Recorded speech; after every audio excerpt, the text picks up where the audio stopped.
empathetic and forgiving are you?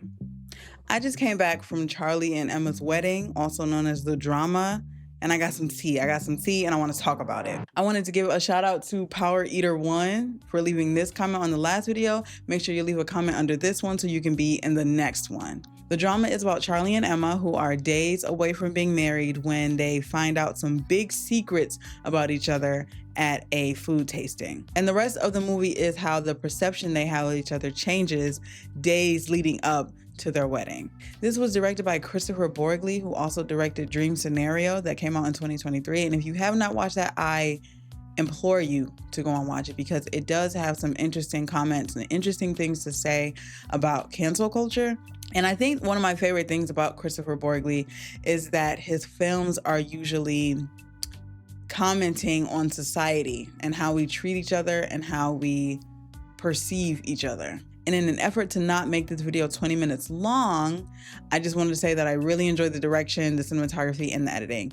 And there are going to be spoilers, so if you have not seen this movie yet, just save it, go watch the movie, come back. The drama is really a social experiment because it asks us as the audience, how empathetic are you? How judgmental are you? Once we find out the four characters' secrets and the worst things they've ever done, it allows us to also pass judgment on them and decide if we are really as empathetic as we say we are. As a society, we say we value honesty, we value forgiveness, we value unconditional love, but then when it's presented to you, what do? And speaking of these characters, I think they were so well done and expertly done.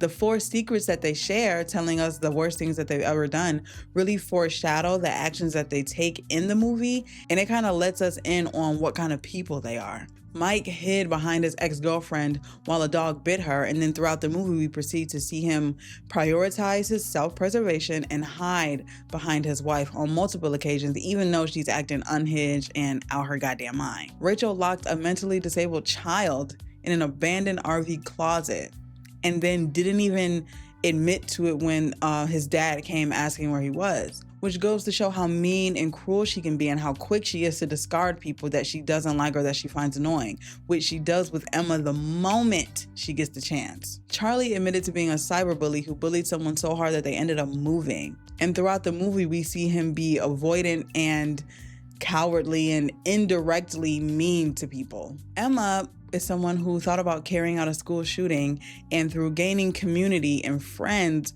opted against it. And I think Emma in this scenario is the most evolved from the worst thing that she's ever done. I think she was able to learn and grow from it. And even though she is still kind of the person who hides her pain and is quick to a solution when there is a conflict, I think that she is the one out of the four who have moved on from the worst thing they ever done and actually learned from it instead of being super ashamed about it and still kind of carrying those flaws in their everyday life. No matter what we think about their secrets and how bad they are or how bad they used to be, how they react to Emma is so telling. Rachel and Mike initially go into like shunning mode and start berating her. Charlie isn't really sticking up for her. He starts fixating on it, and instead of finding a solution, he is just avoiding her and not really being honest about how he feels. And every time there's an opportunity for him to be honest and forthcoming with how he feels, he takes the cowardly route, which isn't that out of the ordinary for a cyberbully. Now, I've seen some people say that this movie largely ignores that Emma is Black, which I disagree with. I think that even though school shooters are typically and mostly white males, I think that we are discounting even how she describes it. She describes it as an aesthetic and as something that she kind of fell into, this rabbit hole she fell into. She liked how it looked. She liked how it made her feel kind of cool. We are ignoring the fact that there were a lot of deep dives on Tumblr that you could fall into that were very harmful, but that had an aesthetic, especially at the age of 15. And I think that they illustrated that very well. I think we just seen two things that we normally wouldn't see, which is a young Black girl falling into a kind of mass shooter, school shooter community come together, which isn't that out of the ordinary, especially at the times where Emma was 15 years old. And even if you think about how they were responding to her, Emma was the only one out of the four that technically didn't do anything. She didn't act on anything. She just had these feelings, but she didn't act on anything, unlike the other three. And I think that if dynamics were a little different, that wouldn't be the case. No shade. One problem I did have with this movie is that Emma and Charlie's romance felt a little underbaked to me. I wasn't necessarily rooting for their relationship. I was just rooting for him to stand up for Emma. But as far as like, they're gonna be okay, I never really got that or really wanted them to be okay. I was kind of beginning to question if their union was gonna be okay anyway. So when we get to that last scene where they're together in the diner, it didn't hold that same weight for me because the stakes weren't seeped in enough. All that being said, I think that this is one of Zendaya's better performances. I think we got to see her flex her muscles a little bit and expand the things that she can do. She was able to move with a lot more nuance, and while I wish we had a little more Zendaya in this movie, Robert Pattinson's character was kind of the main character, and seeing how he dealt with finding something like unfavorable out about his spouse days before getting married.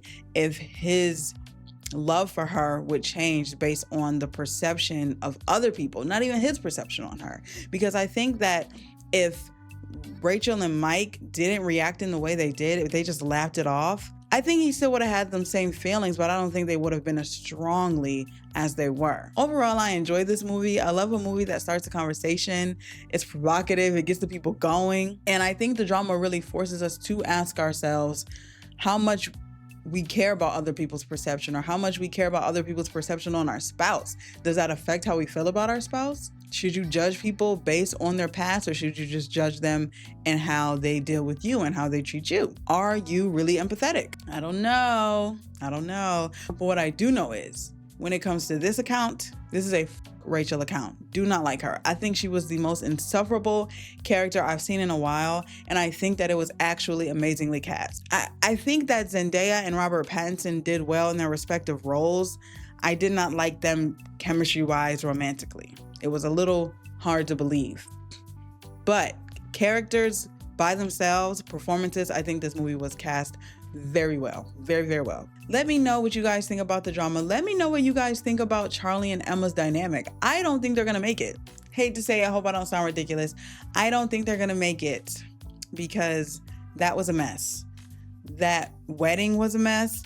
And I don't think that Charlie is evolved enough to be with someone like Emma, who seems pretty evolved and comfortable in who she is. I think that Emma kind of dealt with the consequences of what she was doing or what she was thinking about doing. I mean, she lost hearing in one of her ears. And I think she really grew from that experience. And I think the other characters did not. And even in this experience, I don't know if Charlie really grew from it. Like, I don't know. Let me know what you think down in the comments. And while you're down there, make sure you hit that subscribe, and I'll see you guys next time. Bye.